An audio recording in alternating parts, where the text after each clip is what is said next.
Welcome to the September 1st, 2020 City Council meeting, Ogden City Council. Please let the record reflect that all council members are present, with the exception of Councilmember Heyer and Councilmember Stevens, who have asked to be excused. I'm just going to read my letter here, just one moment.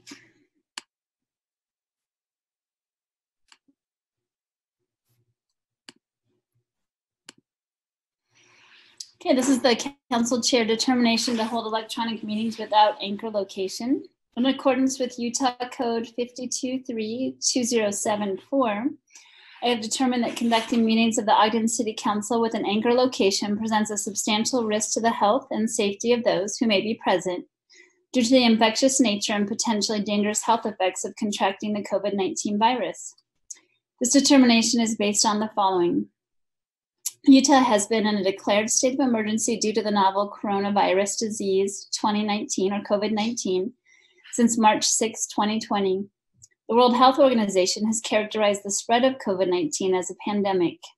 The Center for Disease Control and Prevention, the CDC, has determined that COVID-19 is easily spread between or among people who are in close contact with each other through airborne respiratory droplets and may be spread by people who are non-symptomatic.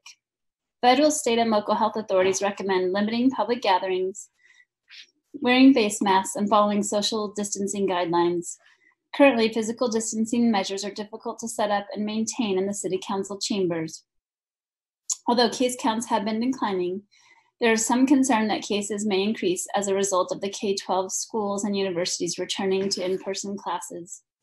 The council is evaluating a plan to return to the chambers that includes health and safety protocols to ensure the well-being of those in attendance. This plan will be implemented as soon as it is deemed prudent. However, until such time, based on the foregoing, all public meetings, including work sessions and meetings of the Redevelopment Agency, will be held electronically through September 30th, 2020. Information on how to connect to the electronic public meetings will be posted on each agenda. The public may comment during the electronic meeting during public hearings or provide public input on items designated for input on the agenda. General public comments will also be taken during regular meetings. Written public comments may also be submitted through the following electronic options: by telephonic message at 801-629-8158, public comment submission form at ogdencity.com/public input, or email at citycouncil@ogdencity.com. And this statement is issued and became effective today, September 1st, 2020. Thanks again for your patience with me while I read that. Well, first off, we're going to invite Vice Chair Blair to do the Pledge of Allegiance for us. Thank you. Thank you, Chair Chaburka. We would ask all those joining us tonight to rise and repeat the Pledge of Allegiance after me.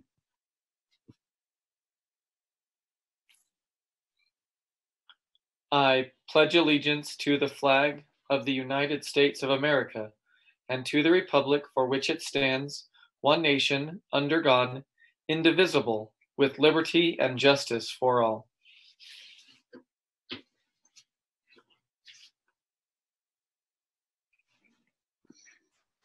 Thank you. Now please join me in a moment of silence.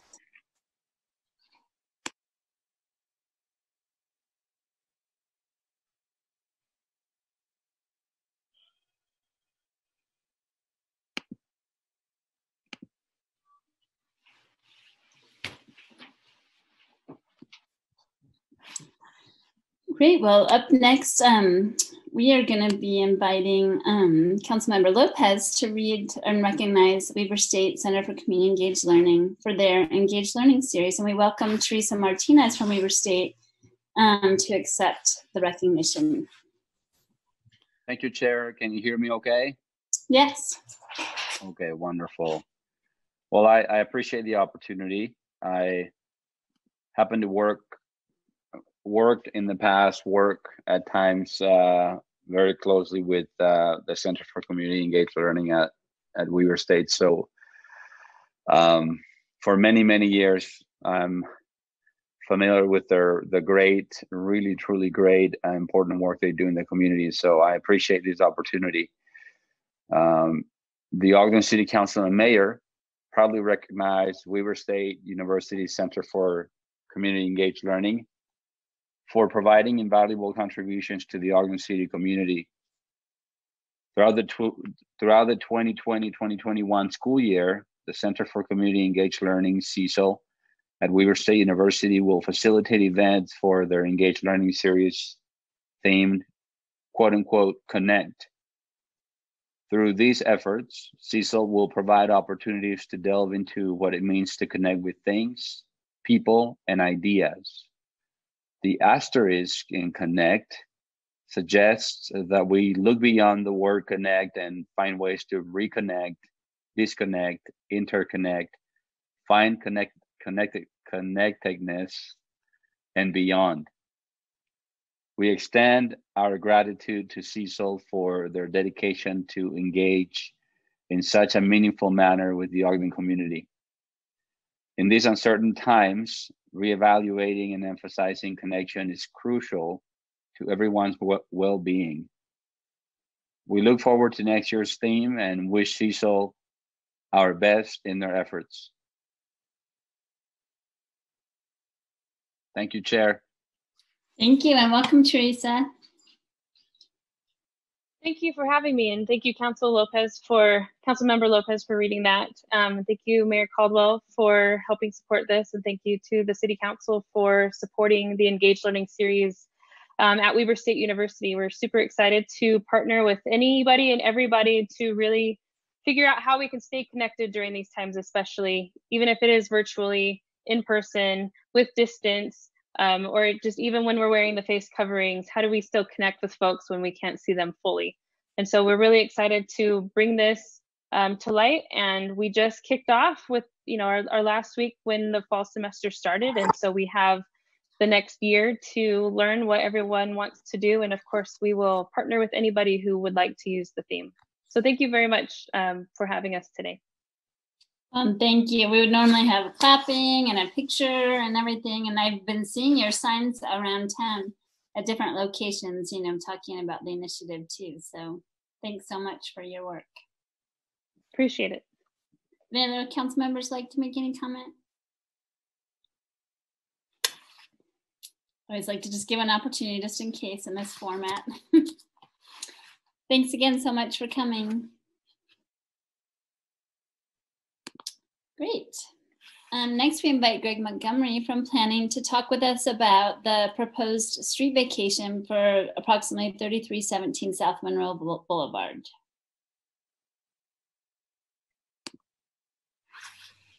Okay, and let me just get that pulled up.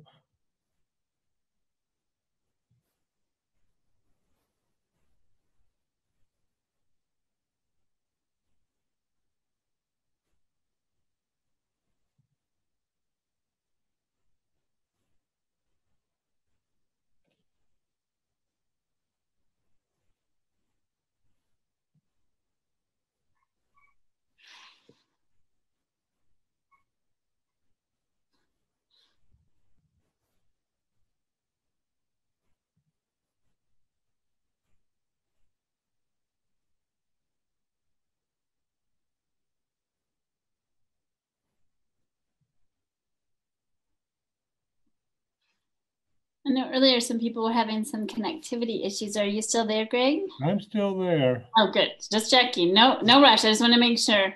Just as slow as ever. No, I just can't see you, so it's hard for me to know. So this is a consideration of vacating a portion of an undeveloped section of Monroe Boulevard.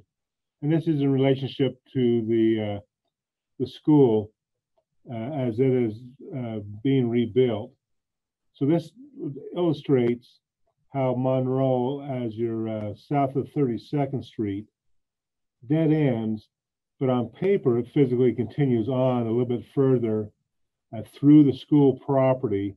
And so school property borders either side of the platted Monroe Boulevard.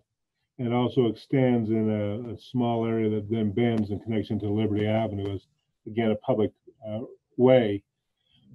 Even though it's platted that way, it has always been used as part of the school site, school property, and with the new school building being built there, the need to vacate this is to allow the building then to be built across this right of way. So you can see in this that with the elementary school, how that right of way looks on paper, even though it physically is lawn and driveway as you look out of the site.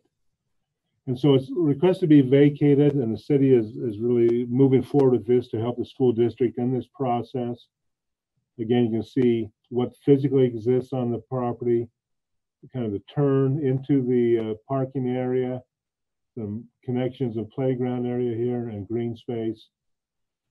So the question that the commission had to answer is there a good cause for the street vacation?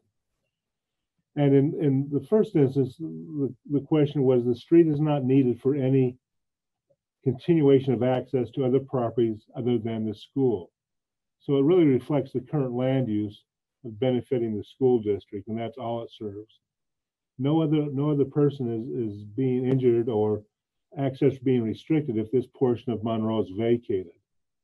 And it will not affect anyone else's ability for fire service, other medical services. So it will not impact the health and safety and welfare of anyone in the area where this portion of Monroe exists. So the Planning Commission, based on those determinations, have made a recommendation of 9-0 to vacate this undeveloped portion of the public right-of-way to the school district. Well, not to the school district, it's to vacate the street. There's another process that would take place of the school district acquiring this property. But for right now, the discussion is only should that be vacated and declared as surplus land.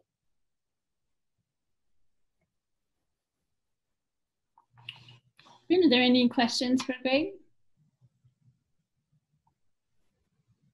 Chair, I brought up asked a couple of questions during our work session. I just want to make sure that we clarify them, I guess, more than anything. You know, giving up street vacations, giving up streets, period, are not always the best thing for a city to do. If the school district decides not to develop this land, does it fall back onto being able to, I don't know, reallocate our street? I don't know how that, I don't even know what the word is. So if they refuse to purchase it under a fair market value or something like that, does that just null and void the contract itself, or how does that work? So there will be two considerations. And I think the first one is looking at this photo and saying, what purpose would keeping the street serve? If you look at all the way around the property, it's all developed with existing buildings, and the road circulation system wouldn't go anywhere. So you'd ask yourself, okay, why would I keep this other than maybe a negotiating tool? And what would we be trying to negotiate with? Because if something took place other than the school and this property wanted to be developed, at that point you could look at, as part of a subdivision process or development process, any need for additional public road access. So maybe it needs to be extended in cul-de-sac so lots can be built. That would then take place by a new dedication of the property. But at this point, because the school is the only property owner on either side, and the school is moving forward with a new building on this property, the likelihood of something in the near future taking place is very slim. To answer the second part of your question, though, if the school at some point decided not to be there, the action of vacating would then say, we have given up our interest in it as a street. So we'd have to go through some other mechanism to try to acquire back if we felt the street was still necessary in that area. Chair, may I? Oh, sorry, I thought you were done, sorry. Then the third part to the question is, once it's declared surplus by the vacation, then it'd be up to determine through the different processes the city have the fair market value, or maybe there's another process that may be taken into consideration besides fair market value and purchase of an exchange or a gift, which would also then take another action. So the vacation would not do that at this point. This would only determine the property is surplus and not needed for a street purpose. Chair, may I make a comment? Please. So just to clarify, Greg, it sounds to me like even if in the future the plans, which like you said are very unlikely that they would move forward to build a new school, but even if they didn't move forward, it sounds like all that property around that, what you have highlighted in yellow, belongs to the school district, right? No, at this point, all you're doing is vacating it, saying we do not have an interest in this being a public street. It will now just be city. I understand that, but what my question was, like the school building that is there now, and that grass, that lot, that grass, and the empty space around the street access that you have highlighted in yellow, all of that is the school district's property, right? Yeah, everything outside that little yellow box or little yellow flag. Right. So even if any plans changed, I mean, there's nothing we could do with this street because the land around it doesn't belong to us. How could we develop, or which I think it speaks to your first point, which is what you were saying, Greg. I think it's there seems to be no use for this piece of street. Correct. That's our opinion. Yeah. Any other questions or comments for Greg? No, my only point is down the road, if the school district decides to, I think the answer is if the school district decides to, although that it's probably not, it's a long ways down the road, sell this piece of property to a developer, we would have to buy that street vacation or that street back if we needed to put a street in. And so that's all. And I just wanted to make sure that it was said. I agree with you, Councilmember Lopez. I don't think that that's going to happen by any stretch of the imagination, since the school district owns the rest of it. So let me make one clarification to that statement. If they did sell in the future and someone wanted to develop it, they would be the ones that would have to install the street and then dedicate it back to the city. We would not be buying it back or developing the road. The developer at some future point would be doing all that and then giving it to the city. thank you for that. That helps even more. So thank you. Good. Any other questions or comments? Okay, well, this is a public hearing. So Brandon, do you mind? I see some phone numbers and some people visiting the meeting. Do you mind explaining to them how they might participate in the public hearing? Yeah, absolutely. So if the only way to participate in this public hearing is if you are joining us via Zoom. If you're joining us using the app, you can press *9, or excuse me, if you're joining us in the app, you can use the raise hand feature found at the bottom of your screen. If you're joining us via telephone, you can press *9, and that will raise your hand and put you in the queue to address the council. And just to reiterate that it would only be about this particular item as well. I forgot to mention that.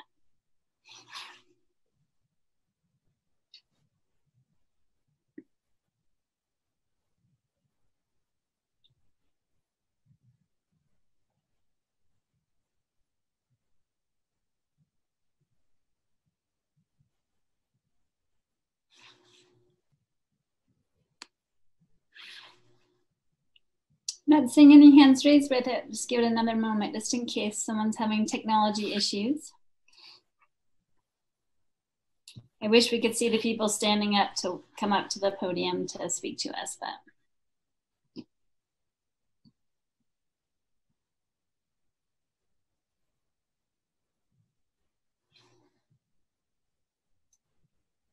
I'm not seeing any movement. Would anyone like to propose closing the public hearing? Yes, Chair, I'd like to make a motion to close the public hearing. Second. Thank you. I have a motion by Councilmember Lopez and a second by Councilmember Nadolski to close the public hearing. All in favor? Aye. Aye. Any opposed? Thank you all. And I would also like to, if it's the right time, make a motion to adopt this proposed street vacation ordinance 2020-35. Second. Thank you. So we have a motion by Councilmember Lopez and a second by Councilmember Nadolski to adopt proposed ordinance 2020-35. This is a roll call vote. Councilmember Lopez, Aye. Councilmember Nadolski, Aye. Councilmember White, Aye. Vice Chair Blair, Aye. Chair Chaburka. Aye, and that passes. Thank you, everyone. I'm very excited about the new school that's going to be built. I think it's possibly going to happen very quickly. Hopefully the other part of the agreement goes well. We invite Greg Montgomery once again, he's the star of the show this evening, to give us a report from the Planning Commission about proposed zone text amendments. Okay. This is a recommendation coming to you from the Planning Commission. Again, this is something that the planning staff had originated regarding personal storage units and warehousing as land uses in the commercial zones. Right now, we have everything defined as the same thing. Warehousing is inclusive of personal storage, but there really are two different types of land uses. Warehousing is generally commercial or industrial related in terms of storing business products, things that may be coming in, things that are assembled and be shipped out, and they're intended for sale, and they're part of that whole process of services. A personal storage unit, on the other hand, is a space being rented out for the things we collect generally. It is limited, it's smaller in size, and doesn't have any job production or income production. They're just a place to keep things. And some of us may keep things there much longer than we need to, but we keep them there. But they're not always following that same purpose that we think of. We've had some in the past large vacant commercial buildings become storage units, both with the Price Savers that was located on Wall Avenue becoming the U-Haul, and those are now storage units inside that large building. Or we have storage units that are built and now are becoming workshop spaces, and in some cases have even become living spaces, which they were never built or designed to provide those types of amenities for those types of uses. And so we want to try to make some clarifications that with these types of activities taking place, and with the encouragement to take a vacant building and quickly make a change over to a storage unit, that has a very long-term it has a long-term impact to what land uses can take place in the future, because once those storage units go in, they are very profitable and very lucrative land use for the owner, but they don't have any real tax production or job production, and decreased sales tax also, and they create dead zones when we're trying to build a community. So where they're located has some real important consequences if those locations now had been main corridors or main access points. Presently, both warehousing and storage units are allowed in the C3 zones. You can see here in the red arrows where those C3 zones are located. The M1 and M2 also both allow warehousing and storage units.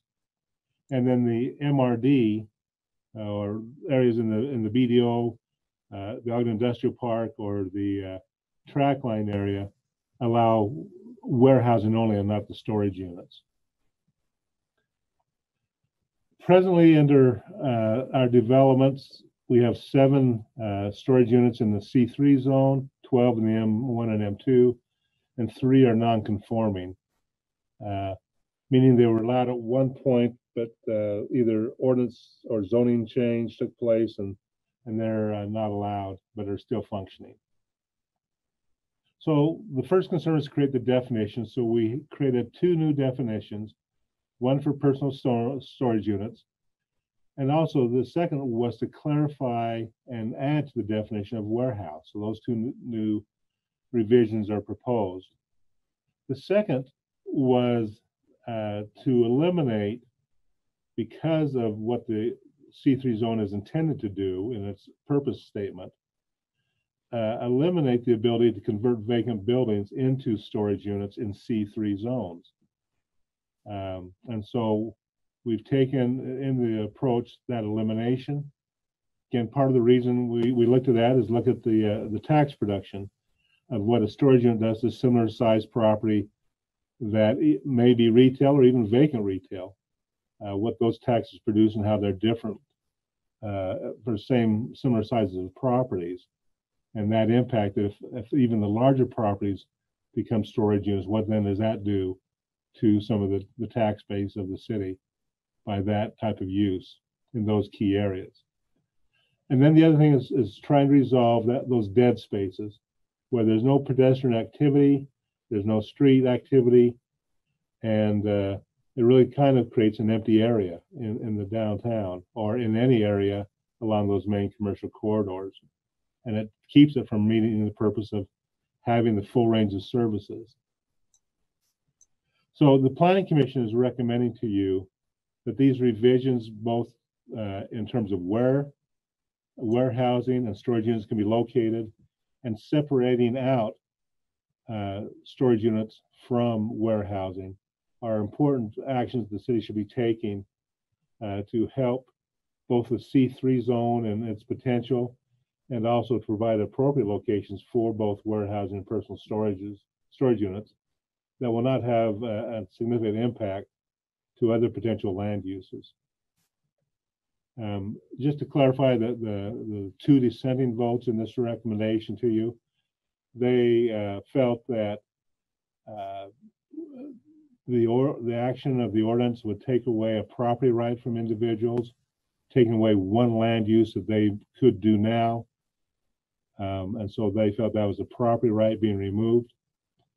In a sense it is, but zoning always looks at trying to look at the whole of the community betterment, and sometimes individual uses are restricted to what's allowed in that zone rather than anything that a person desires to have happen on that piece of property. Thanks, Greg. Any questions or comments? I guess I do have one question, Greg. I was wondering, do you know of anybody that has property right now that was thinking about, or are you aware of anybody that has a property they were thinking about changing to a storage unit? Or? Well, I've heard discussions of the old Wayne's Guards Market at 5 Points. Even the old Harmon's has been brought up as a possible type use, either warehousing or that type of storage unit. There's been some other vacant buildings that have also been brought up, wanting to be rezoned to C3 so that they could, and that being the old Shopko site. Thanks. Any other questions or comments?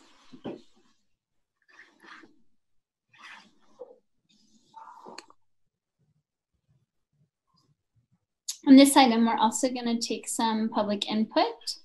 So I don't know if you would mind repeating how to participate, Brandon. There's lots of attendees, so I'm not sure if there's new ones or not. Yeah, I don't mind at all. So for those of you joining us via Zoom, you would participate in this public hearing, and you would give your public input by using the raise hand feature found at the bottom of the application. And if you're joining us via telephone in Zoom, then you can press *9 and that will raise your hand. Again, you can only provide public input if you are joining us in Zoom. Thanks so much.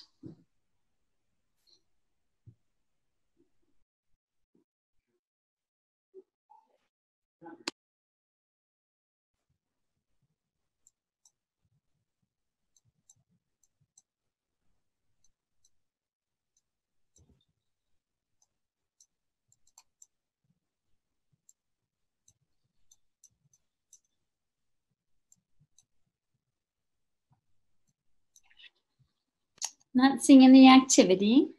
For this item, it looks like, unless there's more discussion or comments, if anybody'd like to propose a motion, I'd be happy to entertain it. Chair, I'll make a motion to close the public hearing. It's not Second. actually, it's not actually a technical public hearing. I know it's confusing. I was looking at the agenda to double check. It's just public input. Thank you, though. I do appreciate it. Would you like to make a motion about the ordinance?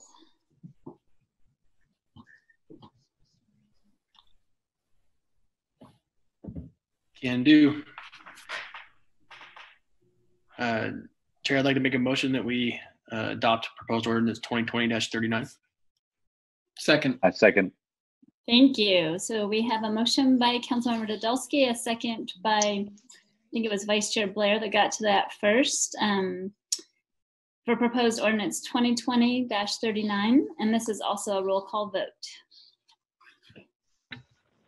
Councilmember Nadolski, Aye. Councilmember White, Aye. Councilmember Lopez, Aye. Vice Chair Blair, Aye. Chair Chaburka. Aye, and that passes. Thank you. And it looks like you're up next again, Greg, along with our guest from Design Workshop, Rob Berg. Okay, let me get to that point again. Thanks for spending so much time with us this evening. Looks like we have some other guests also from Design Workshop. Right. Welcome, everybody. And so I'll give a brief introduction of what the Planning Commission considered. And then Todd Johnson and then Rob Berg will then continue on from that point to talk about the Make Ogden plan itself and some of the important features of it. I want to cover with you the Planning Commission discussion of the Make Ogden plan and how this process began. You know, and you've heard this in the work sessions and other items that we've had about, and you participated in some of these also. The beginning in the spring of 2019 in Denver, the open houses that took place, the surveys, the presentation prior to COVID at the conference center in February, and then the public comments that have been able to be made online. And then the Planning Commission had 2 work sessions in June and July to review the Make Ogden plan.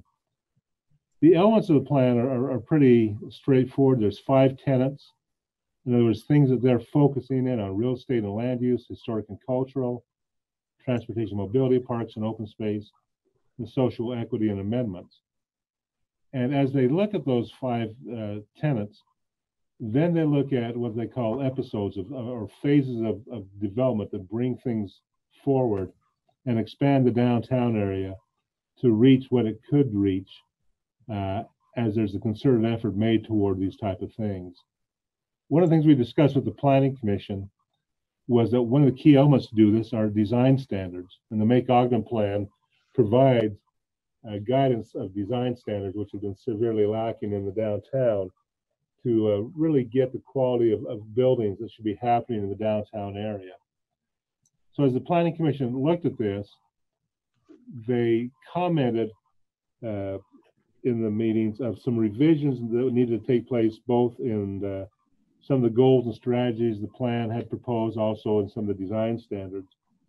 Those recommendations were revised, and the document that you have before you has all those corrections made into it that the Planning Commission had looked at and discussed. The next thing the Commission discussed is how these items discussed of objectives and strategies and goals fit into the general plan. And they really fit into these 5 categories of community identity, economic development, housing, land use, and neighborhoods, and address specific things in those general plan chapters that are very consistent what we envisioned back in 2002 of what should be happening downtown, but these now give more guidance and direction of how that can be accomplished. So as the Planning Commission considered the elements of being proposed in the Make Ogden plan, they're recommending to you 9-0 to approve the Make Ogden plan. Now, to give you a little further understanding of that, I think Todd is going to speak next on this, and I'll just stop my screen so they can share their screens. Welcome, Todd and Rob. Thank you all for hosting this tonight, and Madam Chairman, Council, and most importantly, citizens who are tuning into this, citizens of Ogden. This is a really wonderful moment for myself and for our planning and design team. We've been working hard for a good cause. For me personally, it was an opportunity to reflect on some events leading up to tonight's opportunity to present this to you. I have about 40 years of planning and design experience in the redevelopment of downtown core areas, specifically rail yards. I visited Ogden 6 years ago when I came out here to teach at Utah State, and I saw a city poised for a renaissance. Obviously, I've been to Ogden 100 times, across many years. It's always been a favorite of mine because of the people and the historic quality and stock of buildings that are there, and the histories and just the amazing story of the railroad. Across the 40 years that I practiced, I had the privilege to work on rail-related projects in Denver, Las Vegas, Spokane, Santa Fe, and countless other projects in core areas of downtowns across the US. I have not seen such a great opportunity like Ogden since beginning to work on the Denver rail yards in 1996. And as was mentioned, you all came to Denver to see what the results of that were. In 2013, I left practice to give back to Utah State University what I had gained from my degree there. While at Utah State, we've been working a lot on Intermountain cities like Ogden. We've been working in Boise and Pocatello, not like we're trying to give them any advantage, but we wanted to save the best of those cities for last. And so Professor Carolyn Lavoie in 2018 led a urban design studio, and I assisted in that studio. And the students produced some really amazing work. And I have to thank you from the bottom of my heart for giving those students the opportunity to do that, because you've spread disciples across the country. I mean, the students just fell in love with the place. The work was award-winning. It won APA awards, and it revealed, I think, the timeliness of taking action on this very special place. At the same time as the students were working, a team of professionals, including Design Workshop and WOW Atelier, was crafting a redevelopment plan that would both guide and stimulate. Those are two really important words, guide and stimulate responsible development for Ogden's downtown core. And that's the subject of tonight's presentation. What really became clear as we began the work is that the plan before you needed to address the economic future of the entire city, not just the core area, not just on a site-by-site basis. This was identified in our first meeting by Tom Christopoulos, Brandon Cooper, and Greg Montgomery. Greg being an alum of Utah State, so just a shout out to that. He's an amazing guy. So unlike some plans that approach things from purely a physical or visual perspective, this effort charged a team with economic goals and objectives in addition to the goal of making a beautiful and walkable downtown. Walkable can't be overstated. Design Workshop calls this more comprehensive approach legacy design. To put it simply, the plan must be created to achieve social, economic, environmental, and cultural goals. All those four things are what make a legacy project. And over the years, Rob and I have had a lot of discussions about making sure that those goals and objectives have been set up at the beginning and that they're measurable at the end. So this entire effort uses the legacy and quality of your town to add to the core and infill of residential units, shops, and offices that will create a more walkable and thriving downtown. And this came out of a conversation that I had with Greg, where he said, Greg Montgomery was describing how developers felt and what they talked about when they were adding another building in and around 25th Street. The objective with this plan is that it returns the future of your downtown to the qualities that made it great at the turn of the 20th century. This plan must be a catalyst. It's really a 100-year opportunity, and I think, as I was thinking about this early on in the planning process, the Make Ogden idea was such a great idea. And I say that, and I think you all have said it, because building projects that do not support this vision creates gaps in the walkable and beautiful and active downtown. And those gaps in those buildings last 30, 40, 50, 60, 70 years.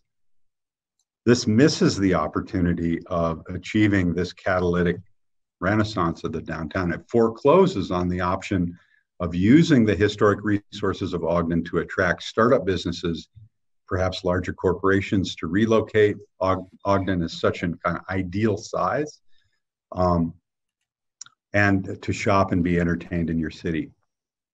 So I know the cities in the Intermountain West. I'm a student of them. I drive through all the amazing scenery that we always enjoy, and I've been fishing here and getting around camping and hiking for 40 years plus. None of these cities has the resources along the Wasatch Front that Ogden has. To overcome the barriers that attract high quality development, we need active and willing developers. So this is the part that comes from some economic validation of the plan and the investors who are going to realize these dreams. So this little diagram that Rob's put up is really a reflection of that balance, or that essential quality that a sustaining tax base requires a vision. The central idea is a walkable, dense, and active core. And at the bottom left-hand and bottom right-hand is that public-private partnerships that's necessary. So the method that we use to achieve these dreams and to prove to you that they are achievable is that Design Workshop, Wow Atelier, and myself, in conjunction with your economic development planning leaders, sought out the input of developers who are willing to meet and exceed these standards. And we got really positive and affirmative support from local developers, whom you are all familiar with, and regional developers. The hope is that in these early episodes, the bar gets set high enough, and as Greg Montgomery suggested, the standards are clear enough that we then create an entire new walkable and beautiful core area that reinforces those historic assets that we already have. So the vision of this plan has been tested with local developers in and around the Wonder Block with conceptual design of architecture. So we actually talked about architecture that's more articulated, architecture that has a stronger commitment to activity at the ground level, and the uses that are at the ground level, all the key things that make the public spaces achievable in today's market in Ogden. So following Rob's presentation of the plan's essence, it really falls to you, the council, and to the citizens of Ogden and developers that come here. It falls to you to carry forward on the plans. The next steps are to adopt the plan and put measures in place that will stimulate creativity that conforms with the recommendations required to make a beautiful and walkable downtown. Ogden citizens and the historic treasures and traditions of the city deserve your support by affirming the plan and influencing others to see these opportunities. It is our collective responsibility tonight to begin fulfilling the mission of Make Ogden, to support this redevelopment plan wholeheartedly, and to begin the rebuilding of the city with the first episode.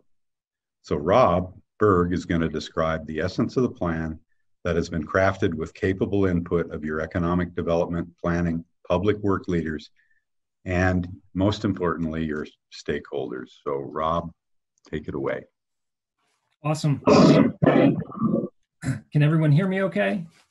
Yes. Okay, wonderful. Well, I don't mind lingering on this slide a little bit because I think this is where we're headed in terms of the seasons and the future of 25th Street.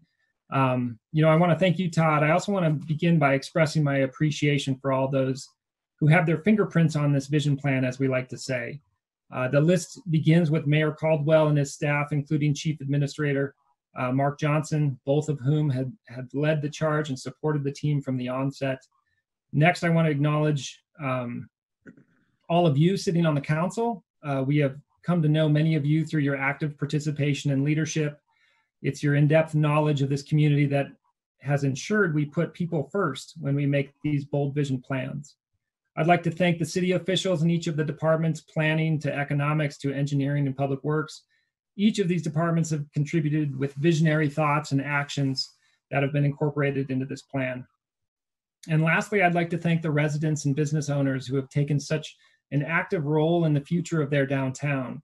I've had the pleasure to meet many of you and listen to your stories. It's been an honor to work alongside you to understand your vision and help create the roadmap that will bring that authentic Ogden vision to life. So we've shown this many, many times, and we're finally in that elusive yellow rectangle. As Todd alluded to, we're at a very important decision point in the future of downtown Ogden. Decisions made this evening and moving forward from today will have significant impact on the trajectory of this incredible place. As you've seen this unfold over many work sessions, many stakeholder meetings, and community events, presentations and public listening sessions, guided by your community and their active participation in the process, this is not the conclusion of something, but rather the beginning of a movement in Ogden, this Make Ogden brand, a movement that's already underway and gaining momentum, as Todd alluded to. The comprehensive approach Todd spoke of is our approach we take on each and every project. It's our legacy design process that ensures we don't enter into a project with blinders on. No successful legacy project has a singular focus. We cannot solve for economics or the environment. We cannot only focus on those singular elements. All of these are linked together and must be thought of in a holistic way. As you'll recall, we began this process by listening to our large group of project stakeholders. This group was made up of city officials, private development, as Todd pointed out, current residents and downtown business owners, county commissioners, and council members. Many of you were on those. The summit was an opportunity to stretch the notion of what a future of this great city could be, and specifically how to make sure we were being authentic to Ogden. As we workshopped ideas over those few days, our team began to more clearly identify what the focus of this vision plan needed to be. And from the summit, these 6 project tenets were established and our orders were clear. We were to create a vision plan that analyzed the existing land uses within the downtown core to ensure compatibility, protect the numerous historical assets throughout the core, provide ample open space opportunities and enhance the existing assets that are in place, create a place that provides equity of opportunity, and finally do all of this under a well-orchestrated new branding campaign that will last long beyond this planning process and can be the vehicle for implementation projects well into the future. This is the famous slide that came out of that summit as well. It's this episodic planning approach that builds strength on strength and capitalizes on catalytic public and private investments over the course of the next 25 years. Throughout the summer and well into the fall, we held community listening sessions at farmers markets and work sessions with the stakeholder group. While we engaged our diverse set of stakeholders, the group grew and grew with more and more members. Our stakeholder group helped us better understand the diversity and variety throughout the downtown within its districts on a personal and tactile level. Many of you participated in those and remember that cold December day. The result from this exercise was a discovery of even greater magnitude. We like to think of Ogden, and all of us can recite the top maybe 3 or 5 assets within the downtown core, but this exercise actually took a deep dive into all of the adjacent districts that make up this confederation of districts of downtown and really highlighted those special moments throughout each one of those districts. The result of this plan, again, as we lovingly refer to as the confederation of districts, makes up not only your downtown core, but the very important supportive surrounding neighborhoods. Each of these has an authentic identity of their own and has been critical for us to get to know throughout this process. To broaden our reach, and at the suggestion of some of the council and stakeholder group members, we pivoted in December and expanded our engagement efforts beyond the physical boundaries of the downtown and opened up a bilingual online survey where we collected and connected with over 1,000 people, which is an incredible turnout for an online survey. This platform asked respondents to prioritize improvements, to select preferred development patterns and uses, and ultimately to help focus our efforts on the most critical areas as defined by the community.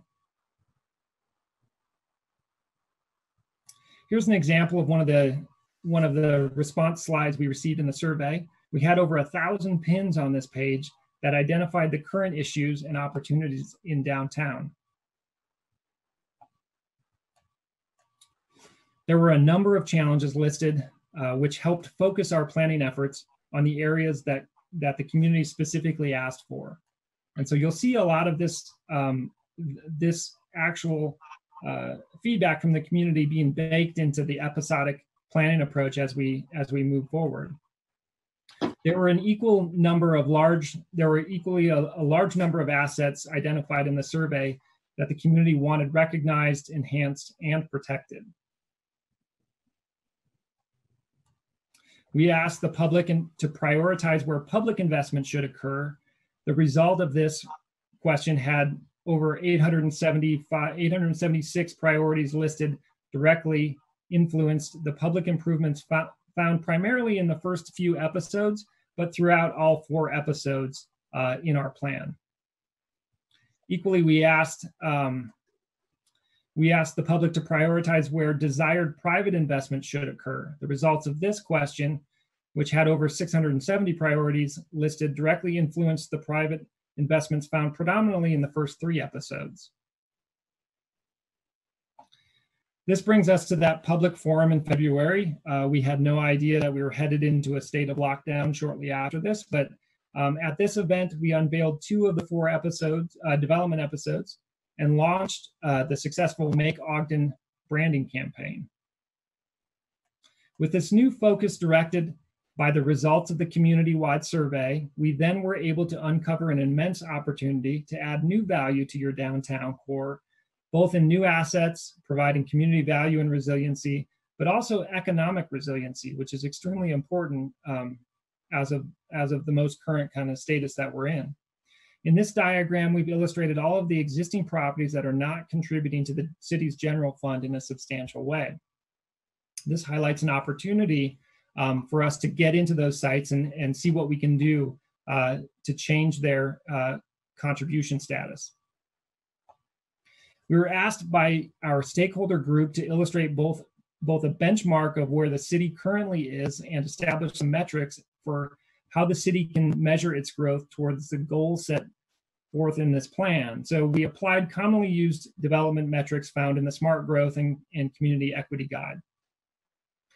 As Todd mentioned earlier, to design complete communities, we believe that a comprehensive approach is imperative, and this is why we've paired both Smart Growth, which identifies the walkability, the job density, and the housing density, with community equity, which looks at transit access, social services, diversity of housing types, and affordability of those housing types. And rather than walking through each one of those episodes, which we've done before, and most recently we did in the work session a few months ago, I won't review those again tonight, but rather focus on where we're all headed. This slide illustrates a full build-out scenario where we've increased our walkability by 38%. We've increased our job density, which is critical to a successful downtown, by 92%.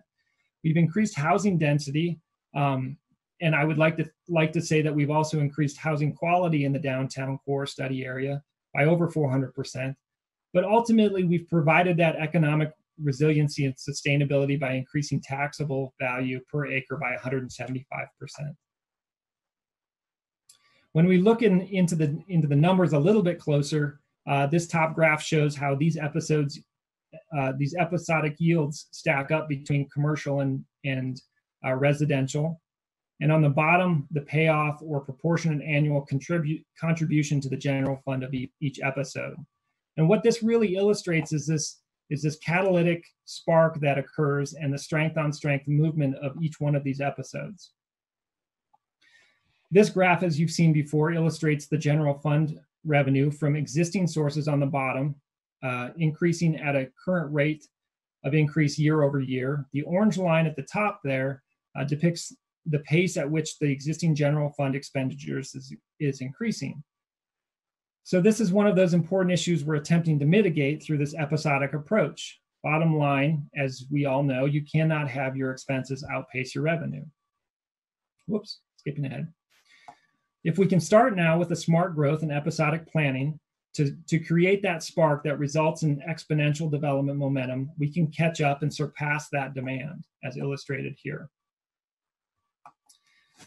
Finally, the last component of the plan, which I think is actually maybe the most important piece, and Greg alluded to this as well, the development of these design standards. And this is that tool that is that protection moving forward.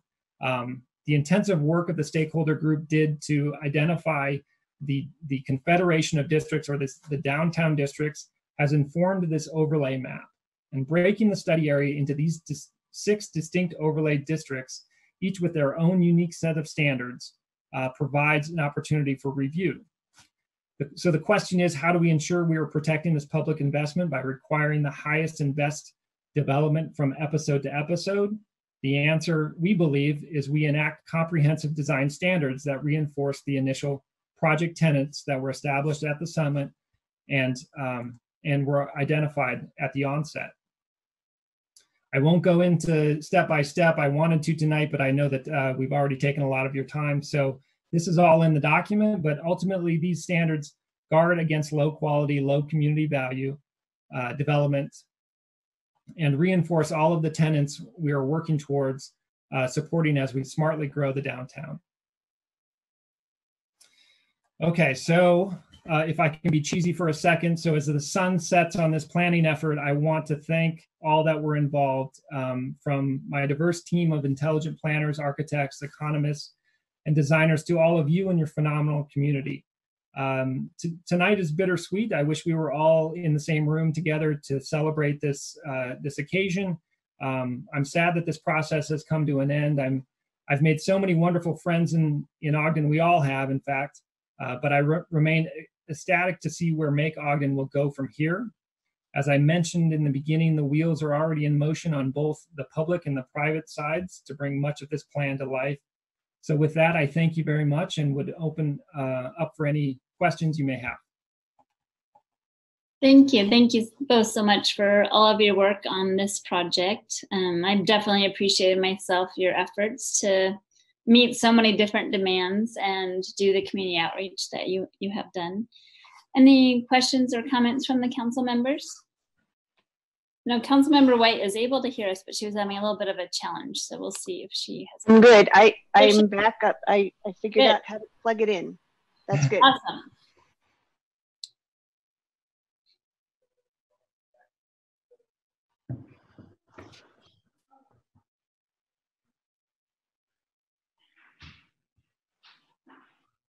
Chair, if there's no other comments, I'd like to make a comment. Please. I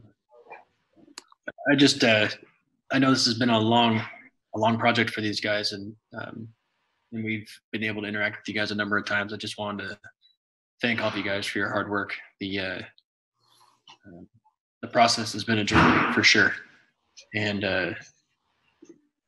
I've said it before in other meetings, but I think it's important to say again that I've just been so impressed with your professionalism and your open-mindedness, and just how genuinely open you were to engaging with the public and interacting with people and hearing what they had to say, and then truly incorporating their input into the final product. So I just wanted to thank you guys for your hard work and consummate professionalism throughout the process. You've been awesome. Thank you so much, Councilman Adelsky. Any other questions or comments?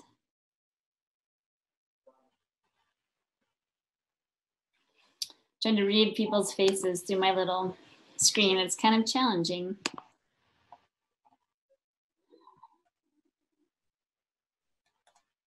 I note that we have time for some public input on this item, so maybe we'll go to that, and then that might spark some more discussion in some ways as well. Brandon, do you mind again explaining how someone might participate on this item? Not at all. So to participate and provide public input on this item, you have to be joining us via Zoom. And if you are joining us via Zoom and would like to provide public comment, you can do so by using the raise hand feature, which is found at the bottom of the app. However, if you are joining us via telephone, you can raise your hand by pressing *9. So we'll go ahead and start with Steve. The time is now yours. Please state your name for the record and limit your comments to 3 minutes. I think I'm unmuted, so here we go. Hi, Steve. Hi, I'm Steve Jones. I am an Ogden resident, and I own a business here in Ogden, as well as being involved with multiple civic organizations and so forth. First off, Todd and Rob, thank you for that great discussion. I'm going to say that I don't believe that the document that resulted reflects all the good things that you guys said in this discussion. And so the bottom line is I'm going to recommend that this not be approved tonight and go back and get some revisions. But let me give you some background as to why I'm saying that. My wife Nancy and I moved here in 2003, and one of the first things that we got involved with was restoring the Spencer Eccles Mansion in the Jefferson Historic District.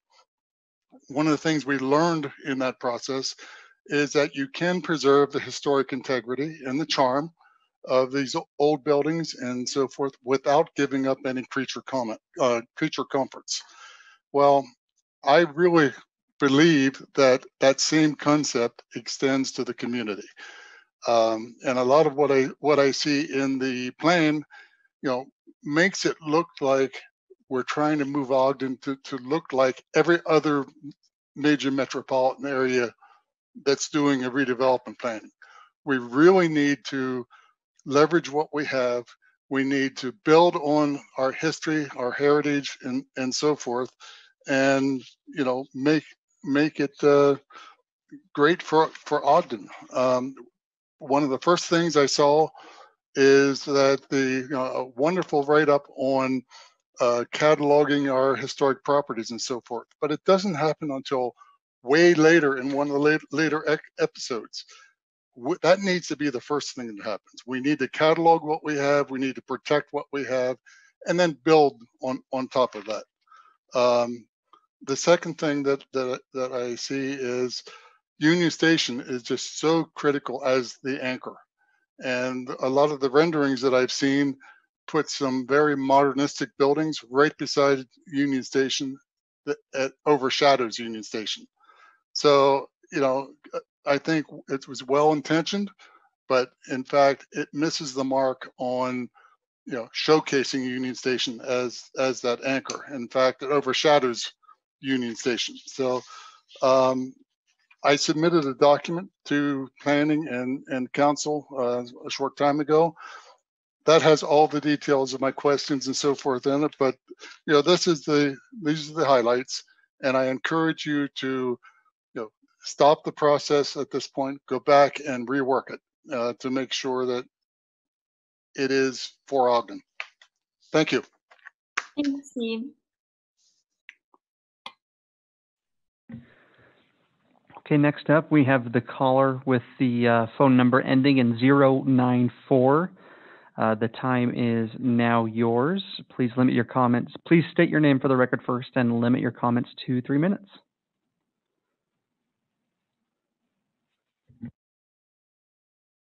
I think you still have to unmute yourself. There you go. Hi. Hi. My name is Travis Pate. I would like to also just echo the emphasis on historic preservation and inventory, as well as episode 3 coming in and encroaching upon the municipal gardens. I don't think is prudent. It goes against the current general plan, which talks about view corridor and vista preservation. And so we're going to build up all this around the municipal gardens and then block everyone to the south view by putting housing on the municipal garden block. I don't think that that's prudent. And then it says reimagining. Stadiums nationwide as well as amphitheaters are on a north-south axis, and they actually don't face the western sun. So that way you don't have people on the stage blinded by the western sun. So I think some of those things, I think episode 3 needs to be retooled, and then also the preservation portion needs to be moved up. There's an actual aspect of rethinking and saying, oh, we're too far into this to redesign it. But the City Corp Center in New York had an aspect that was built on stilts. And then a graduate student, after seeing the building built, saw the fatal, so to speak, the fatal flaw that said if a wind hit from the wrong direction on the corner, it would tip over the building.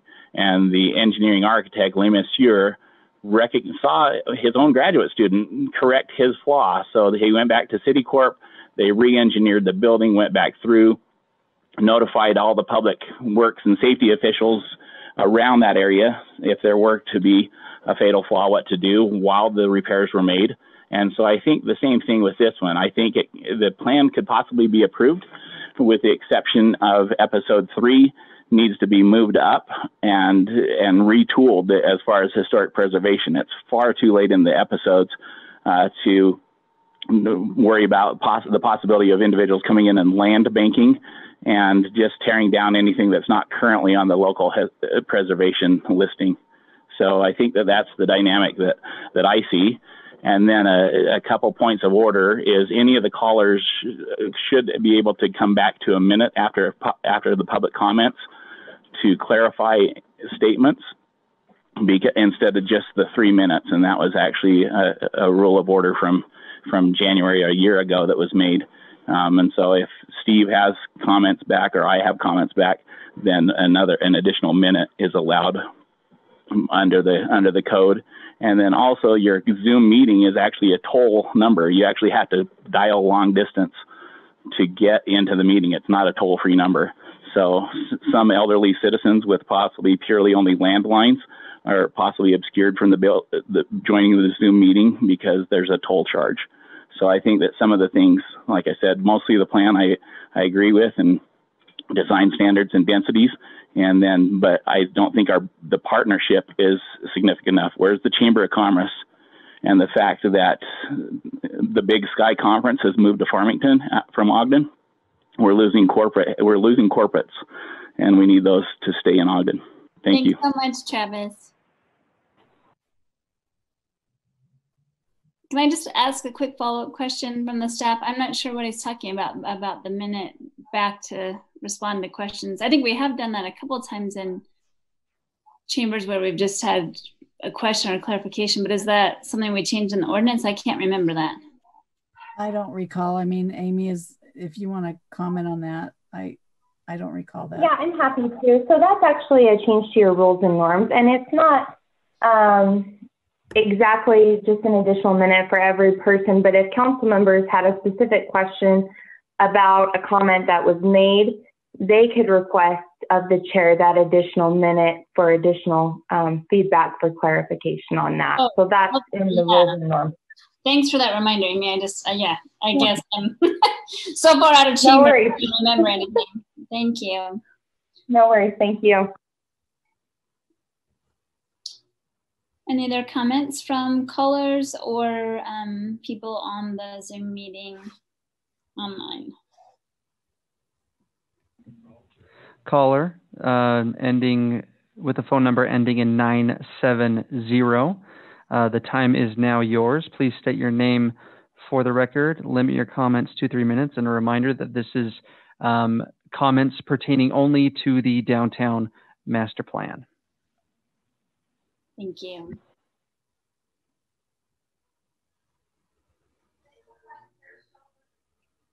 For the caller, I think now you, on your phone, you have to hit *6, I think, to unmute. There you go. There we go. Hi, my name is Stephanie Jones, and I would like to stress the importance of recruiting high-quality employers to Ogden City, good jobs with good incomes. In conjunction with that, the focus on fostering small independent businesses, regional chains will help keep Ogden's character intact with all this new stuff coming in, have a greater positive impact on our community compared to big chain retailers and restaurants and so on. Rob mentioned a 92% increase in job density, but that doesn't mean that much if they're all minimum wage jobs or if retail and commercial space sits empty. Also, I'll echo the other commenters in placing the priority on cataloging historic buildings and using and rehabilitating existing space before we do too much construction. There's a lot of vacant buildings in the CBD. I'd like to see the city crack down on absentee landlords and property hoarders with buildings that just sit unused. And last, my big criticism, same as Travis's, doesn't make any sense for the amphitheater to face west. We've all been blinded by that western sun, and it just doesn't seem very smart to put performers in that. And that's all I have to say. So thank you. Thank you. Angel Castillo, the time is yours. Please limit your comments to 3 minutes and state your name for the record. Good evening, Angel Castillo, Ogden resident. I'd like to thank the council members for serving and design workshop for putting all the time and effort into the plan. In general, I am supportive of the Make Ogden plan. It's something that we definitely need to look forward to with regards to maintaining our integrity, but I also echo the concerns of the previous callers with regards to historic preservation. And as was pointed out in the beginning of those tenets that were supposed to be driving this for the general plan is community identity, and historic preservation is the first thing that is listed. And so I think we really need to make sure that we're properly addressing the gems that we have in and on around 25th Street with regards to preserving their identity. And not to say that you can't build around them, but it needs to be an integrated approach, and we need to hang on to those characteristics. The other issues that I have that I think could be better addressed, and perhaps maybe we could time this out and put some more effort into it, is with regards to the respondents. It was pointed out that there was 1,063 respondents out of a population of almost 90,000 in Ogden. That really doesn't tell me that that's amazing community engagement, that all the voices were heard. It's a challenging thing to reach people, but I think we can do better. And I'm very concerned with the slide that said the downtown land use overlay districts. This is, while I understand it is important that we look at a per acre value for taxes, because we need to make sure that we have a source of income for the city, I am not 100% on board with where the overlay goes for mixed use commercial as it runs down some of the major arterial streets that are on transit lines. This is something that's going to be, I'm assuming that this is what's driving the impending C2, C3 ordinance that's coming down, limiting multifamily dwellings on some of those areas. And that's kind of problematic, especially when it was pointed out in the slides when you look towards the future that one of the goals is to increase housing density by over 400%. So I suggest that you put a little more time into this, just give it at least another month or two and address the concerns that the community has put forth. And but in general, I am very supportive of it, and I think it's a good vision for Ogden, but I think it needs some tweaks. Thank you.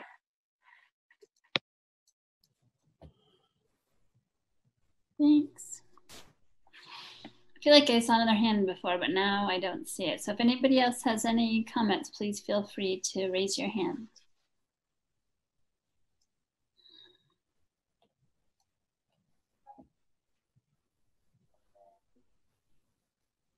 Kim Bauscher, the time is now yours. Please state your name for the record and limit your comments to 3 minutes.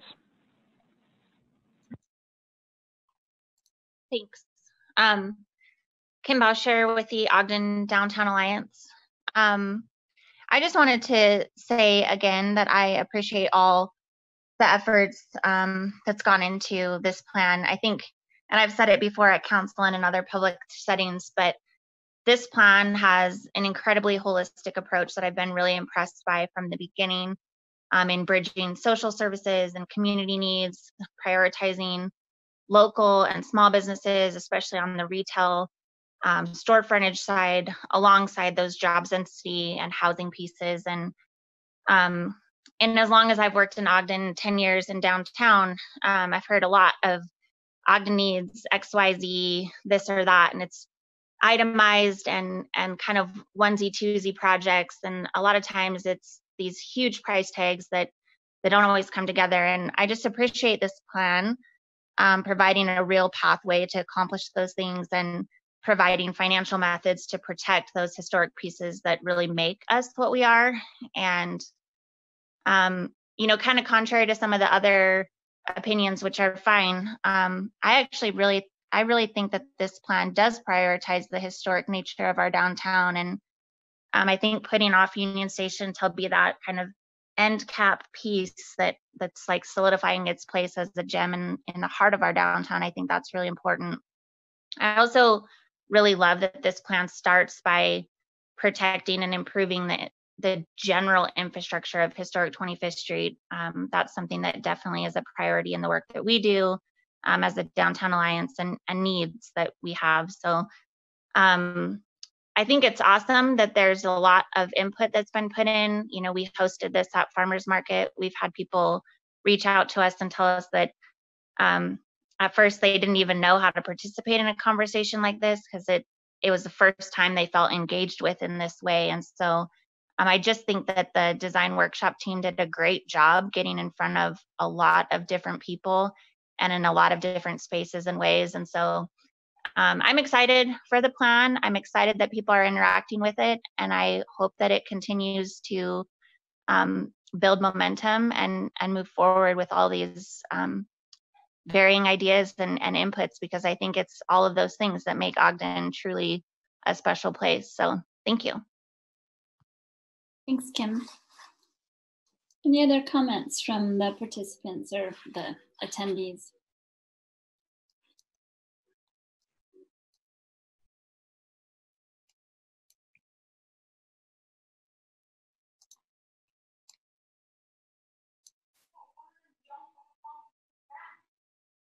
I'm not seeing any other hands go up right away, but maybe, you know, if we want to have just a little bit of discussion, if anybody else still raise their hands. I just feel bad if someone's trying to use their technology and it's not working out great.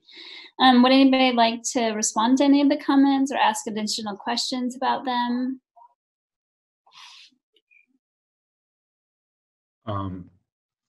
Angela, this is Todd. Yeah. First of all, it's what a beautiful community and wonderful comments, all of them actually. I mean, I just learned so much over the years about just listening to everybody and trying to articulate, you know, in some cases decisions have to be made or options have to be put forward.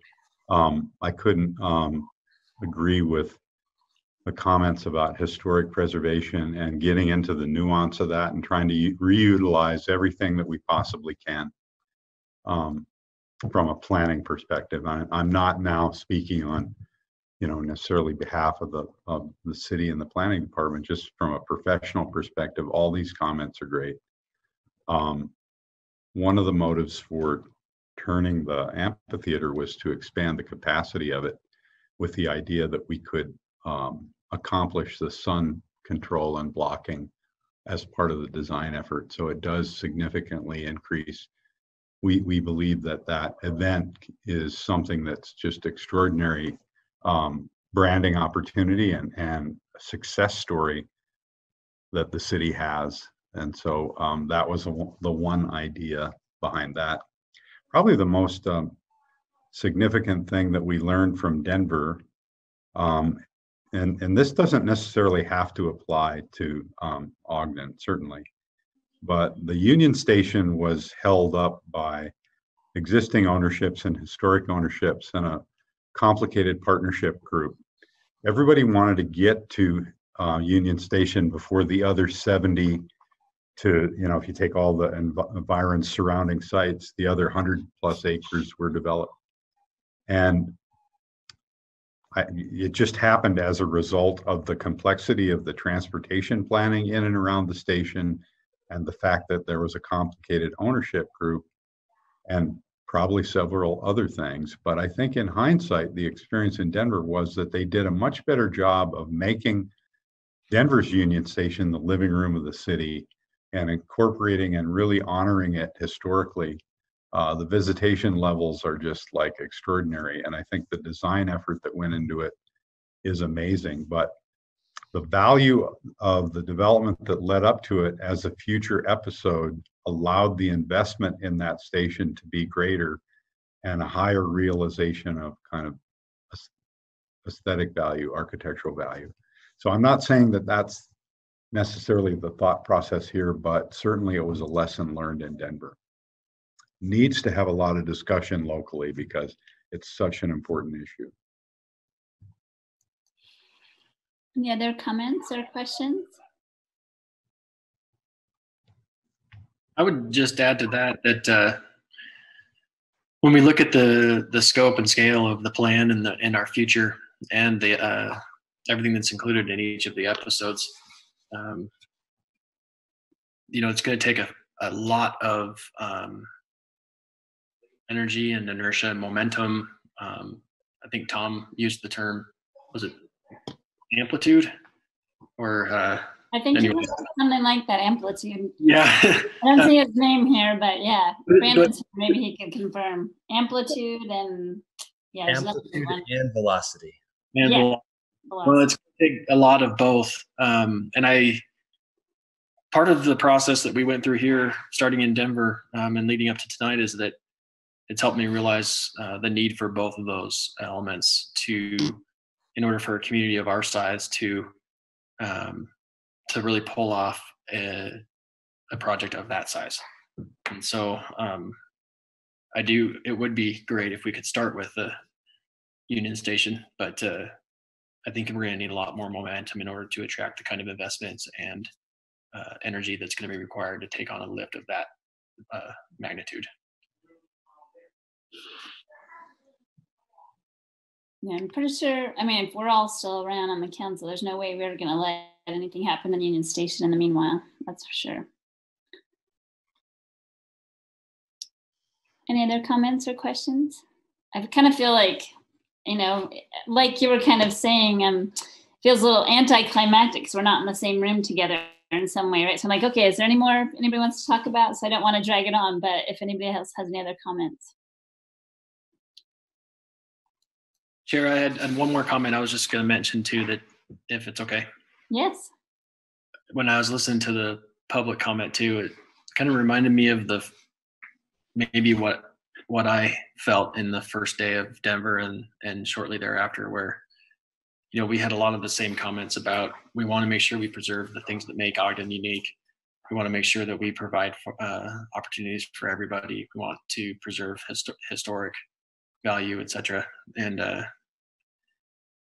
I just want to note from a personal experience just how much the consulting group and the city staff and all the council members and community members that were involved, how much everybody stressed the importance of all of those things, and just how genuinely this group went about incorporating that kind of feedback into the plan. Yeah, and I think I would echo that. I mean, to the comment that the survey only had 1,000 respondents, in my understanding through the process, there's been a lot of other outreach additionally that was on top of everything else, because we had asked for you to go out and get more input. So I don't know if there, I don't remember like any raw numbers, but I know there was a lot more contact with other kind of stakeholder groups, et cetera, in the community. So I do really appreciate that as well. I feel like maybe Councilmember White was reaching for her mouse, but I'm just trying to read the room. Yeah, so Chair, I just wanted to quick say that both, I think one of the things that I really appreciated, and I know that Todd was talking about his students and his student project, but that he has created some converts of that have gone out into the world and now look at Ogden as a really cool place. And, you know, earlier we talked about our dashboard, and one of our strategic plans was to, you know, create a different image for us. And I think, you know, I think all of this, that the velocity and amplitude and all of those other things that we're going to put together in this has created a great project for the future. And I really believe that, you know, Chair, you said that there was a lot of other stakeholders that were involved, ODA, and, you know, just that the chamber was part of this. And, you know, I don't want to dismiss the fact that we did have other stakeholders, and I just really appreciated their outreach. Both Todd and Rob, you've done such a great job, and thank you for letting us be part of that, be a little slice of this process. So thank you. Councilmember Lopez, did you have any comment? Yes.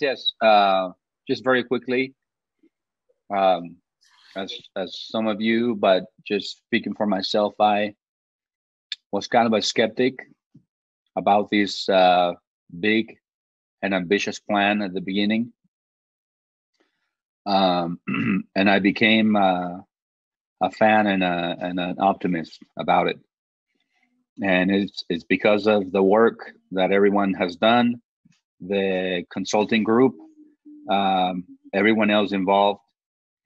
And I also appreciate the administration for getting us on board, for being good colleagues as we are with each other, and inviting us to be a part of and witnesses of the development of the plan. I think that made a big difference for me.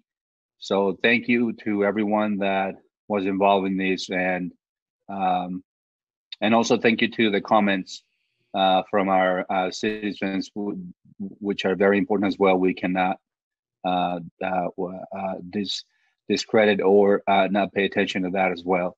But I think overall, we have a great project in front of us. So thank you. Thank you. Yeah, I definitely, I mean, there's still some concerns I have about the plan, but overall I've been really dying for and kind of like pleading for a vision for how we move forward. And I feel like this plan meets that in many ways, so that then we're able to communicate why we want to do things in a certain way to try to help to improve the overall infrastructure. And yeah, and so I think that it's not that all of my things that I was concerned about have totally gone away, but the process will continue. Just because we pass the plan doesn't mean we won't have additional ability to be a part of the discussions about what happens as it goes forward. But I'm really excited to have an actual plan that then we can work from. So I do appreciate it as well. With that, unless there's any other discussion, I'd be happy to entertain any motions. Chair, I propose that we adopt proposed resolution 2020-23, adopting the master plan known as Make Ogden Downtown. Second. So we have a motion by Councilmember White and a second by Councilmember Nadolski to adopt proposed resolution 2020-23. This is a roll call vote. Councilmember White, Aye. Councilmember Lopez, Aye. Councilmember Nadolski, Aye. Vice Chair Blair, Aye. Chair Chaburka. Aye, and that passes. Thank you again so much, staff and to Design Workshop folks. We really appreciate all of your work. Thank you all so much. It's really been a pleasure. Thank you. Chair, can I make one more comment before they go? Please. I know that we did a lot of praise and appreciation on the consulting group, and but we'd be remiss not to thank Brandon for his energy behind this effort. Brandon, you did a ton of heavy lifting and brought a lot of passion and energy and enthusiasm behind this, and it was really fun from the council perspective because we're in this form of government and that we each have a role to play, etc. But we were engaged early on and not without consternation, right? And like Councilmember Lopez said, he was a skeptic to begin with, and I was as well. But we worked through it because we worked collaboratively together through it, and we communicated our way through our disagreements. And for me, this was sort of the beginning of when I got to see that more in the trenches side of our economic development team, and just how much thought goes into a lot of these decisions and proposals that they put before us, and how willing you guys were to take our input and put it into play before it became something for us to consider here. But I think for me that this process and this project started a new chapter for how the council and the administration can work together in terms of proactively and collaboratively working together to make sure that we're all in the same, at least heading in the same direction and getting feedback from one another before we get too far down the road. And so I just wanted to thank the administration for that, and Brandon in particular, and Tom for all your patience for hanging in there. It's been a long process, but you did a heck of a job. Yeah, so I'm at work in the farmer's market, and yeah, that's awesome. Thank you. Those are kind words. On behalf of our team, we appreciate your support. Collaboration has made this, I think, the success that it is, and additional collaboration as we go forward into implementation will be necessary. So I look forward to what we've learned, using what we've learned on this process and implementing it as we go forward. So thank you. Yeah, and I guess I do want to say, I don't know if I said this already, I definitely appreciate the comments from the folks that called in and participated, and there's certainly things that are on my mind too. So, we'll still be involved in the process as it moves forward and make sure that we echo those things. And I did see quite a long response from Brandon Cooper go back out to Steve Jones' letter, but I did not have a chance to read that, unfortunately, because I didn't have that much time before this meeting. But thanks for that response, Brandon. You're welcome. Great. Well, now it's the time in our meeting for the public comment portion, which is an opportunity to address the council regarding any Chair? Oh, yes. Before you go on, there is another item on the agenda, just real quick, our amended agenda, sorry. Yeah. Oh, I'm so sorry. I must be looking at the wrong one again. I'm sorry about that. Let me find the right one. I've got two up. That's what's going on. Not that I want to make it any longer, but. Oh, no. Thank you so much for that. Yeah, I apologize. And I did know about this. I guess my mind is just going. So I think, Amy, are you going to talk about this first, or are we going to have the administration talk about the proposed fiscal year 2020 budget amendment for the CARES Act? So actually, I think we'll have administration talk about it this evening, but because we're going a little bit out of order on your process, we will discuss this in the work session meeting next Tuesday. Right, and I apologize again for that mistake. No worries. It takes a team here to get this meeting figured out. Lisa, are you presenting? I am presenting. I'm waiting for someone to introduce me. I'll just. Well, welcome, Lisa, the Comptroller apologize. of Ogden City. Thank you so much for your patience. No, thank you very much for having me. It's a pleasure to be here. The ordinance that we're presenting on this evening is a recommendation from administration to appropriate the second portion, the second distribution of the CARES funds from the state of Utah. Can everyone see my screen? Yes. Oh, good. Okay. We appreciate the council accommodating us. We found out about the award, what the amount would be last week. And it's nice it's going to be good to expedite this for a couple of reasons. First of all, the funds need to be spent by December 31st. Any unused funds need to be returned to the federal government. So it gives us the opportunity to have a little extra time to spend the funds the sooner they're appropriated. And secondly, the third award, the state was awarding the CARES Act funds in three tranches. This is the second of the third tranche that the city is asking to appropriate now. And the third tranche will be based on what we've actually spent. So the sooner we can get the funds spent, the more likely it is the city will receive a bigger distribution in the third tranche of funds, which we expect to hear about the end of September, first part of October is what we're hearing. The total appropriation that we're asking for is $5,598,675. This comes from the state directly to the city in the amount of $2,598,675. And then the city is currently working through an interlocal agreement with Weber County for Weber County to pass through some of their CARES funds to the city to include in the business grant program in the amount of $3 million.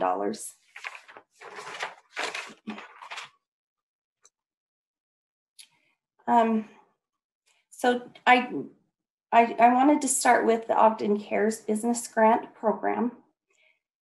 Currently, the Ogden CARES information is found at ogdencares.com. And this is a grant loan program. The council adopted a resolution on June 23rd, allowing the BIC to administer a program of grants to local businesses of CARES funds. The applications are done through a process called a Zoom grant application. It's a little software application. And when those applications are completed, they go to a loan committee for review, and that loan committee is meeting weekly. Currently, the loan committee has approved 61 Ogden CARES grant awards, 48 for-profit entities, 13 non-profit entities. The way the grant awards are written is so they've awarded $4 million, which is more than is currently budgeted. However, the grant award lets the awardee know that the funds are only available as long as they're available. So it's a kind of a first come, first served program with those awards. The appropriation that we're asking City Council to consider would help fund the remainder of the loans that were approved in round one and leave about 1.5 million that the city could then open a second round of applications to review and approve.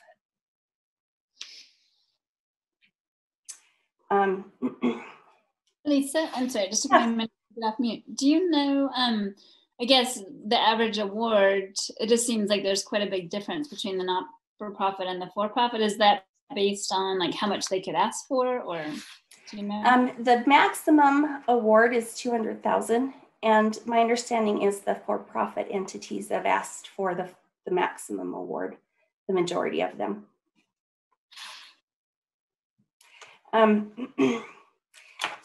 So in conjunction with this, the city currently has appropriated the 1.3 million, just under 1.3 million.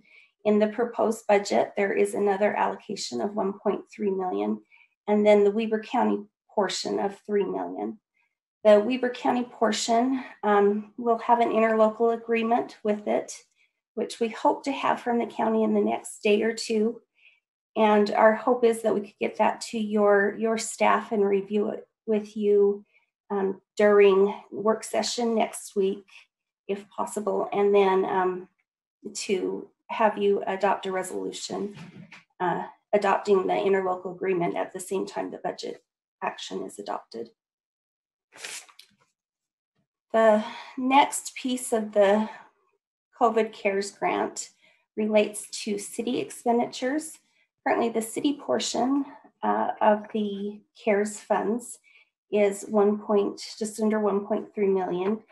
With this additional appropriation, the city is asking for council to consider and approve of $1.3 million. To manage and monitor these funds, we kind of came up with an internal grant application process where divisions are filling out a grant application outlining their need for the COVID funds, and also to justify how the use will help the city prepare for, and respond to the impacts of this public health emergency. Once the division has prepared the application, the department director reviews it and then recommends it to the comptroller, legal, and the CAO mayor's office.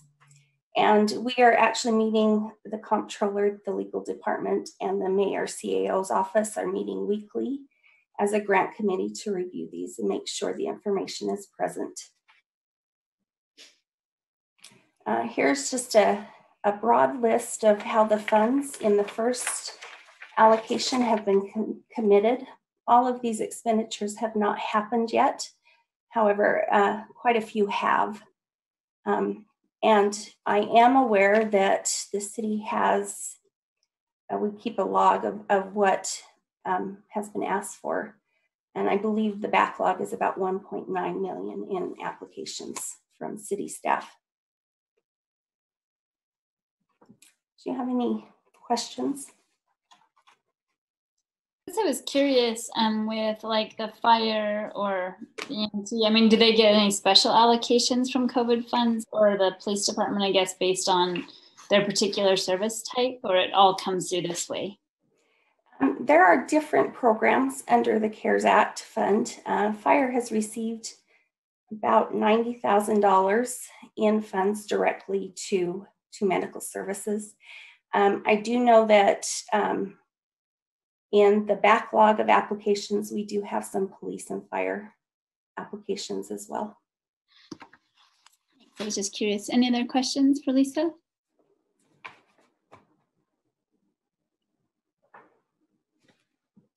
Thank you. Thank you. Lisa will present again in a work session, correct? Yeah. Perfect. I guess he's getting a lot of questions lined up for you, Lisa. So No, I'm Great. I'm I kidding. love questions. Thank you. Thanks so much. I'm happy to entertain any motions about this item. Just to set the public hearing. Chair, if there's no other discussion, I will go ahead and make a motion that we set the public hearing for September 15th, 2020 on proposed ordinance 2020-40. Second. Thanks. We have a motion by Vice Chair Blair and a second by Councilmember Lopez to set the public hearing for proposed ordinance 2020-40. This is a voice vote. All in favor? Aye. Aye. Any opposed? I guess I should ask if anybody wants to abstain, but I don't know if there's anybody left. Great. So we'll set that public hearing and we will talk about it in the work session next week. Now it is time for public comments. This is an opportunity to address the council regarding any concerns or ideas on any topic. think, Brandon, I think there's all regulars on the phone. Yeah, so maybe we can just go ahead and start accepting public comment. Great. Heath Sato, the floor is yours. Please state your name for the record and limit your comments to 3 minutes.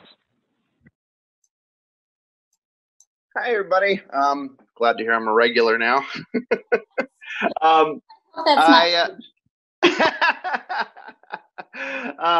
Thanks for all the great discussions tonight. I just wanted to follow up on 24th Street Viaduct. Nobody made any comment around my concerns last time, and I just wanted to follow up on that. There's just last night another softball-sized chunk came out, and I'm really concerned that whole top layer of that road is slowly delaminating, and I'm just curious if anybody knows anything about what the plans are for that road. It is getting bad. And the only other thing, real quick, I haven't heard any updates on the Swift building and who's going to be stuck with the bill on that cleanup. I was just wondering if the EPA had agreed to shoulder the entire burden on that, or if there was any other news. And that's it. Only a minute today. Thanks so much, Chief. Yeah, I'm concerned about 24th Street Viaduct too. I don't know if there's anybody that could respond to that today, but maybe we can make sure to get back to you about that in the next week. I know it was on a list for resurfacing, but I don't remember what year that was for. Does anybody know that's on the call?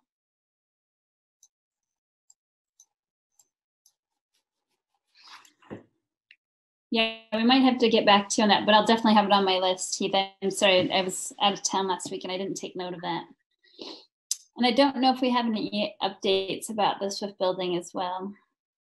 I'm not sure if anybody wants to respond to that. We have not had any updates that I know of as a council. Wait, any other public comments?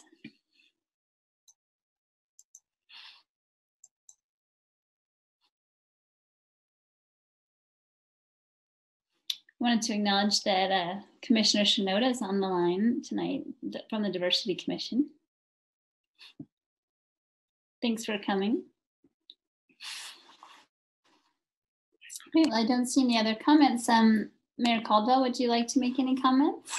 Sure. I'd address a couple of things. First, I want to thank Design Workshop and all of you for participating in what was a really robust public comment process. We all traveled, took time out of our schedules, did everything we could to go get involved in that and get our hands dirty with it. And I think that's what everybody wants us to do and expects us to do. So appreciated them for the public process that they put together for this. To address Heath, you know, that 24th Street Viaduct is a UDOT road, and they're working on that right now. They recognize a lot of those issues that are coming on, and we're working with them diligently to figure some of that stuff out. And for the Swift building, that's been an amazing project. We have an aerospace company that's been wanting to come into that project. We just need to give them a clean site. And we were really proud of the work that went into that. That was an enormous public health hazard. And we're really happy about what's happened out there and what's going on out there. And that aerospace company will move in once that site is clean and the public hazards are removed. And I appreciate you keeping our feet to the fire for that. That will be, I believe, Q3 of next year when we put that together. But again, thank you for all of you. I'm looking at all these faces here now that went to Denver and worked with the Design Workshop and went to the public hearings and meetings and were really involved in what was going on with all those conversations. And I appreciate your vote of support and for the support that's gone into this 1.5 year long project. It means a lot to us, means a lot to the, I didn't do all the work for that. Our crew did a ton of work for that. And it means a lot to me that you would recognize the work that they put into that. It's really important. And we thank you for that. And that I'll leave my public comments at that, but this has been a long-term effort, and we really appreciate you all being involved in that and involving the public in that. So thank you very much. Thanks. Any comments from council members? I have one. I understand that 24th Street is a UDOT road, and is there an avenue for Mr. Soto to be able to file a complaint or request a repair? Does anyone know that? We've been complaining about it for a long time. You can shoot me one via email, mayor@ogdencity.com, and I'll push that to the director directly. Perfect. Thank you. Councilmember White, did you have a comment? Yeah, I do. Hey, I just want to recognize Weber State University and their graduating class this past weekend. As weird as it was, and as seemingly abnormal, it was so normal that I just hope that those graduates go off and do great things and stay in our city and do even better things. So I just wanted to recognize Weber State for making a graduation that seemed abnormal very normal. So I appreciate the partnership that we have. Round of applause. Yeah, thanks. And the fireworks were great, by the way. Are they allowed up there? Sorry, no, I won't get into code enforcement. Sorry. Any other comments? Just want a quick note. I want to say thanks to the administration for taking action on the gate at the south entrance of Marquardt Park. The neighborhood's really thrilled to have it, and so props to Mayor, Mark, Jay, Justin, Monty, and crew for doing that. Thank you. Sure, I have a quick question, comment. I'm interested to know if the administration might know anything about maybe actions taken or a plan for the issue of speeding on Washington. And I was wondering if I think I heard before that there were going to be some actions taken. So that's my first question, and I may have a follow-up depending on the answer.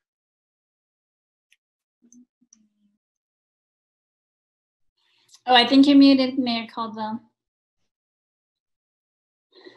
I can tell you that's on the forefront of the administration, but that's Chief Watt's thing to figure out, and we're giving him all the flexibility to do that as police services do. Okay, thank you, Mayor. I just had one suggestion that I don't know if this is common or not, or if it happens or not, but I know that at times when there are difficult issues in communities, other departments from other cities and surrounding areas come together and help in fires, for example, and even in some incidents involving police work. And I was wondering if it might be worth setting up some sort of sting to try to catch more people and you know, maybe find some success like that. It's just a thought that crossed my mind. So just for whatever it's worth, I wanted to put that out, and hopefully we can do something about it. To answer that question, they're very focused on that, and I don't pretend to know the first thing about police work, but Chief Watt is really good at that, and he's reported to us a lot that that's something that's been a focus of their group. So I have all the faith in the world in him. Thanks, Mayor. I appreciate it. Thanks. Any other comments? guess that's all of us that are left. It's a small group tonight. And I hope that Doug Stevens is feeling better, recovering from his various injuries. Thanks, everybody. Would anybody like to propose adjourning? Motion to adjourn. Second. All in favor? Aye. Aye. Any opposed? Aye. Thank you, everyone. Have a good night. We better go soon because Ben's room is getting darker and darker and darker. My room actually is too, but I have a window in front of me, so yeah, we can't anymore. Yeah. Is that how we're going to start determining when we end our meetings? When the sun goes down. It's winter's coming, so that sounds good to me. When all you can see is my gray beard and my. Yeah. Good night, guys. Good night, you guys.